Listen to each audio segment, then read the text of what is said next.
Queria agradecer a oportunidade de estar aqui, em nome do meu amigo, colega, delegado profissional, Dr. Rodrigo Lacórdia.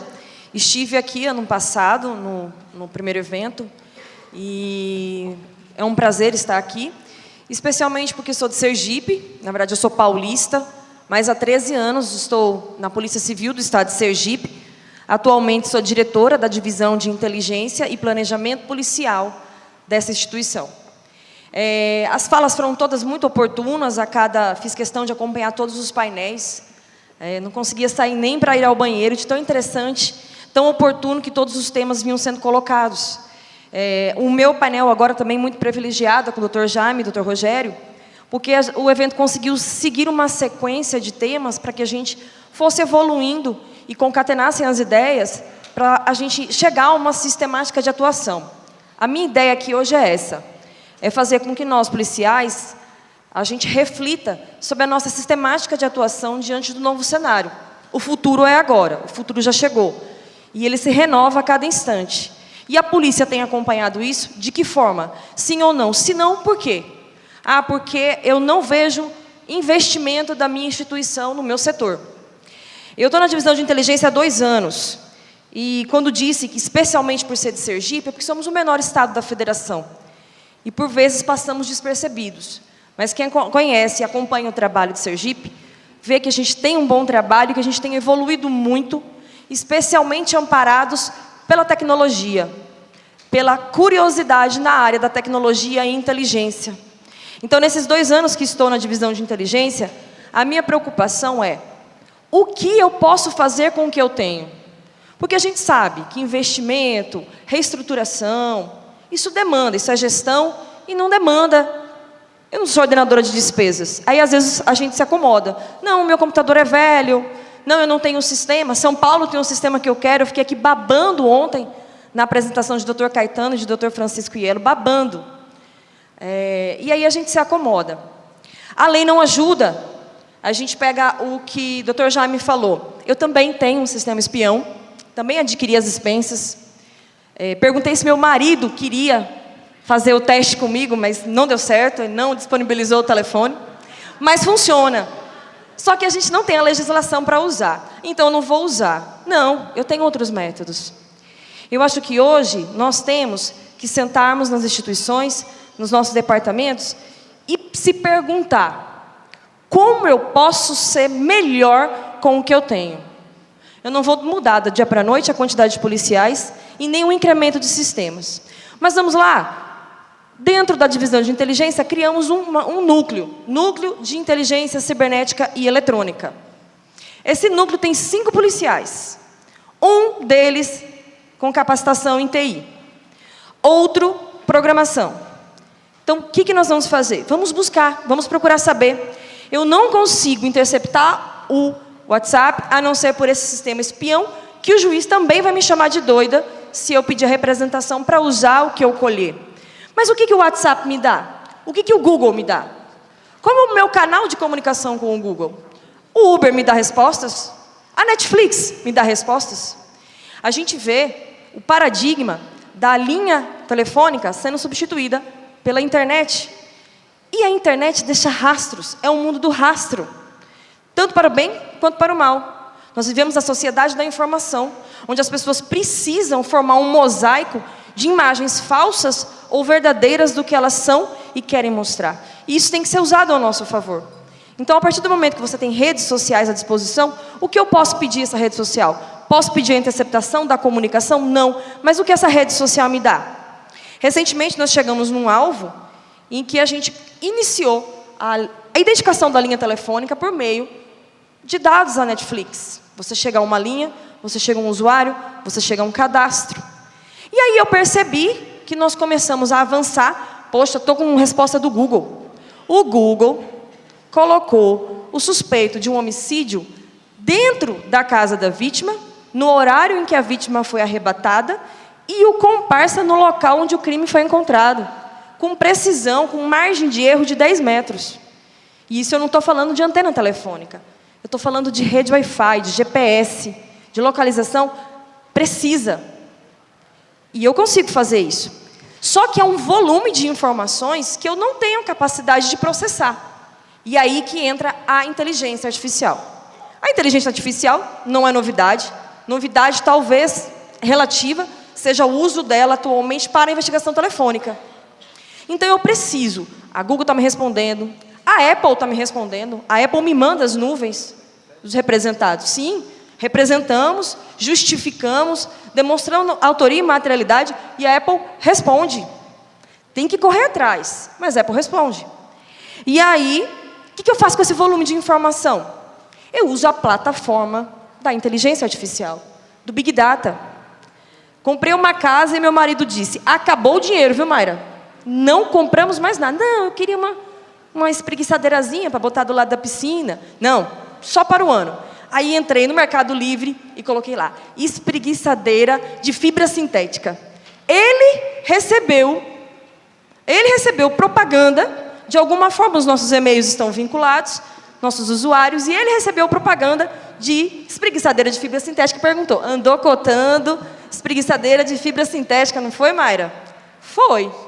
Vamos usar isso a favor da polícia? Vamos fazer predição de eventos? Porque a gente tem um sistema em que eu consigo identificar hashes, imagens, caracteres de arquivos contendo pornografia infantil que eu não possa conseguir de fraudes. Tudo aí é uma questão de investimento. Então, eu pego essa plataforma que analisa quem pode estar em determinado local, fazendo o quê, com quem e onde. Juntando os dados da investigação tradicional, investigação de inteligência, investigação inteligente. Eu peguei todos os meios que estão disponíveis para mim, com o que tenho, com um pouco recurso, mas fazendo o melhor do que eu tenho. Pego esses dados e jogo na plataforma da inteligência artificial. Ela vai me ler os dados, correlacionar e ajudar a fazer a gestão disso para uma predição de crimes. Por exemplo, o registro de boletim de ocorrência, Sergipe aderiu ao PPE. E aí nós temos todos os dados de onde os carros são roubados, o horário que o carro é roubado. E aí, por vezes, os nossos CEACRIMs usam de sistemas próprios para fazer o quê? Aqui, rouba-se mais em determinado horário. Isso é inteligência artificial, sendo usada para investigação. E tudo isso pode ser otimizado a partir do conhecimento dessas novas tecnologias, especialmente com relação aos provedores de aplicação. E é isso o alerta que eu quero deixar, que a gente precisa avançar para a área da tecnologia, porque hoje tudo que a gente faz deixa dados, e a gente fica só atrelado à comunicação telefônica. E tem muito para avançar ainda, mas nós já estamos nesse cenário da inteligência artificial.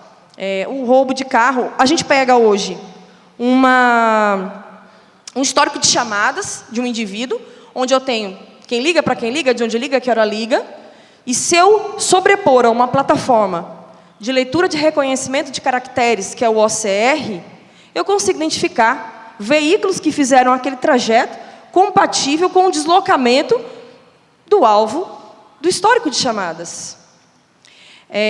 Eu consigo, como bem colocou o Estado da Bahia, ao noticiar as questões dos investimentos, dos incrementos tecnológicos, a micareta de Feira de Santana, acho que foram 32 mandados de prisão cumpridos, salvo engano, pelo reconhecimento facial. Aí você imagina a inteligência artificial monitorando rede social, e aí ele começa a identificar sentimentos. A inteligência artificial vai analisar dados, ela vai dizer o que ocorre, onde ocorre, como ocorre. E ela pode prever, analisar sentimentos para prevenção de crimes. Nas conversas de redes sociais, ela começa a identificar hashtags, vamos para a rua. E aí o que ela identifica? Sentimento. Pessoas estão se mobilizando. Ela identifica onde? Ela identifica a quantidade de pessoas. E aí a gente consegue fazer uma polícia moderna. A polícia moderna é a polícia que se antevê, prevê e antecipa a sua ação para que o crime não aconteça. Isso demanda, como eu já disse, investimentos, parcerias privadas, acadêmicas, mas que são possíveis. Se a gente for analisar a modo macro, de fato, a inteligência artificial nitidamente é relevante para a atividade policial, mas ela não é tão fácil de implementar. Mas se você começar a praticar, implementar crime a crime, caso a caso, isso vai trazer um avanço, um treinamento, uma capacitação, que aos poucos vai fazer com que núcleos desse tipo sejam otimizados e a gente consiga mais resultados a partir da inteligência. A inteligência artificial, a gente carece de legislação, a gente carece de capacitação, ela pode ser discriminatória. Se eu identifico que naquela região periférica, aquele horário, existe sempre a incidência de roubo de telefone celular em pontos de ônibus, e eu saturo a área com policiamento ostensivo, eu posso estar formando uma ação discriminatória para aquela comunidade, né? Porque acaba incomodando. Então, você prevê o crime, você tenta antecipar, mas a repercussão. Então, tudo isso precisa ser tratado, não é novidade, mas é novo, né? A gente tem ainda muitas dúvidas com relação a isso, a capacitação dos servidores. Eu estava conversando na hora do almoço, é muito fácil você dizer a um policial que levante o endereço de um alvo. Você tem a qualificação do alvo, o policial vai lá e ele pega os endereços na identificação civil, identificação criminal, endereço do pai, da mãe, vai nos locais, consegue visualizar o indivíduo, pronto, fechou.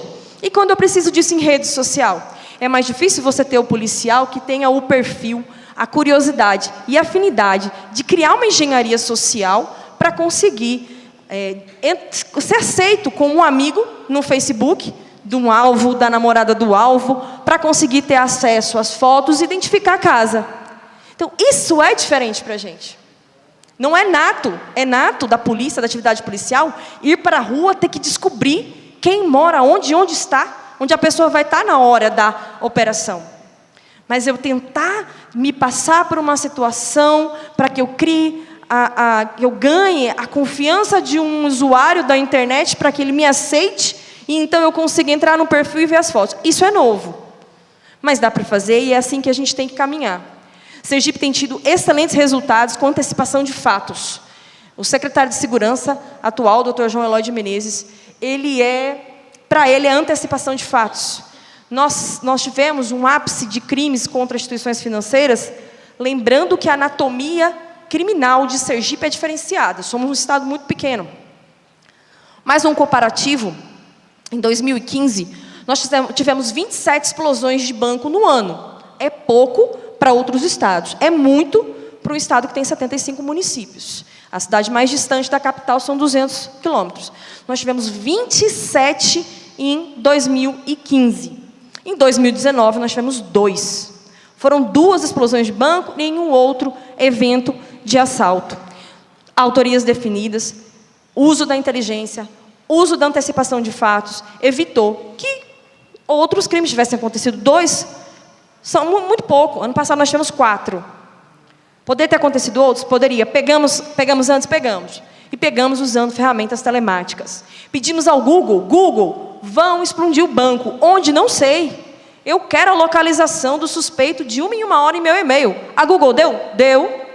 E como eu fiz isso? Pedindo. Fiz contato com a Google e disse, Google, eu quero histórico de localização dessa conta. O Google me mandou, não, eu quero simultâneo. Não tenho. Lógico que isso exige a colaboração do aplicador, né, do outro lado. O que você consegue fazer? Eu consigo te mandar de hora em hora. Aí me manda. Esse documento foi um volume, uma massa de informações que só o Big Data trabalha. Se eu for trabalhar na unha, o tempo que eu tenho para ler tudo aquilo, já explodir o banco. E nós conseguimos nos antecipar. Tem 2 casos bem recentes que nós conseguimos nos antecipar à quadrilha dessa forma. O que eu tenho, o que eu posso fazer de melhor com o que eu tenho. Porque até que as instituições precisam se organizar, precisam investir, a gente tem que levar a demanda. A minha chefe, doutora Catarina Feitosa, delegada-geral, exige que a divisão de inteligência atualize ela dessas situações, porque é por isso que ela permite que eu esteja aqui.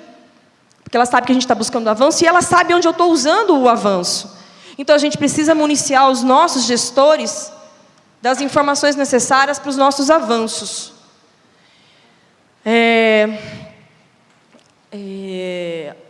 A questão da pedofilia, acho que muitos já devem conhecer o sistema, que você simplesmente identifica, como eu já disse, você identifica a troca de arquivos pela internet que tem conteúdo de pornografia infantil. E aí você precisa ter estrutura para trabalhar isso, para representar isso e para coibir, porque eu não posso só estar com o sistema e estar vendo a informação passar. Então, o investimento e se debruçar sobre esse tema exige responsabilidade. Exige que você, do outro lado, tenha condições de dar andamento àquilo que você se prestou a fazer. E é para isso que a gente cria os núcleos e capacitam as pessoas, com iniciativas até de parceiros, a iniciativa privada e acadêmicos do estado de Sergipe, e os resultados têm sido muito positivos. O homicídio, da mesma forma. A delegada-geral se reúne todas as terças-feiras de manhã com todos os chefes de departamento. Como somos pequenos, todos os chefes de departamento, até os delegados das cidades mais distantes, conseguem chegar em poucas horas na capital, e ela se reúne toda terça-feira com todos os coordenadores das delegacias especializadas de departamento, faz um diagnóstico, especialmente com o departamento de narcóticos, departamento de homicídio, divisão de inteligência. A divisão de inteligência é responsável pela administração do Disque Denúncia. E aí, para eu administrar a Disque Denúncia, não é num sistema simples, é num Big Data, é numa inteligência artificial, em que eu cadastre todas as denúncias, e quando eu precisar de um relatório de mancha criminal de tráfico, mancha criminal de roubo de carro, isso seja automático, para que eu possa apresentar à delegada-geral e ela tenha um suporte estatístico confiável e rápido para tratar na quinta-feira, todas as quintas-feiras à tarde, ela se reúne com o secretário de segurança, comandante da capital, de policiamento da capital, comandante de policiamento do interior, e esses dados são atualizados constantemente. E aí consegue fazer o policiamento inteligente, um policiamento direcionado. Basicamente era isso que eu queria falar para vocês, deixar a reflexão. Vou repetir, já disse 2 vezes, vou repetir de novo. O que a gente pode fazer com o que está acessível, o que não está acessível, buscar com parceiros, com os nossos gestores, para que a gente possa usar a inteligência a nosso favor para criar uma investigação inteligente. Como o Dr. Francisco Iello falou, a divisão de inteligência de Sergipe se assemelha muito aqui à de São Paulo, quando a gente tem núcleos de produção de conhecimento e núcleos de produção de investigação. Porque a gente já tem a logística, a estrutura pronta, então você consegue assinar um documento que você faça, baseado num caminho que você percorreu durante a investigação, como cheguei às suspeitas, que ferramentas usei, e está aqui assinado, delegado. Nós somos um órgão de assessoramento. Está aqui o material que nós criamos, siga adiante. Nós fornecemos modelos de representação, analisamos o caso e damos um caminho para que o delegado siga. Isso tem dado resultados. Então, a gente percebe que a intromissão da inteligência na investigação, para a gente não se basear só naquele planejamento, produção de conhecimento estratégico, tem dados, bons resultados, quando a gente une metodologia de inteligência com inteligência artificial. Obrigada a todos.